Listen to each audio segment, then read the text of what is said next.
1945 সালের 5ই ডিসেম্বর ফ্লোরিডার নৌঘাঁটি থেকে 5টি টর্পেডো বোমারু বিমান উড়ে গেল প্রশিক্ষণ মিশনে। এই অভিযানের নাম ছিল ফ্লাইট 19।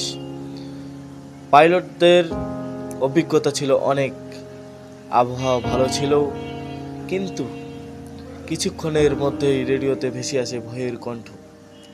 আমরা পথ হারিয়েছি, কম্পাস কাজ করছে না, সবকিছু অদ্ভুত দেখাচ্ছে। ঘাঁটি থেকে বারবার যোগাযোগ চেষ্টা করা হয়, কিন্তু প্রতিটি বার্তা কেমন যেন ঝাপসা, কণ্ঠ কাঁপা। এক পর্যায়ে রেডিও নীরব হয়ে যায়। 5টি বিমান, 14 জন ক্রু এক মুহূর্তেই অদৃশ্য। তৎক্ষণাৎ পাঠানো হয় উদ্ধারকারী বিমান, কিন্তু সেই বিমানও আর ফিরে আসেনি। পুরো আটলান্টিক খোঁজাখুঁজি করেও এক ফোঁটা তেল কিংবা ধ্বংসাবশেষ পর্যন্ত পাওয়া যায়নি।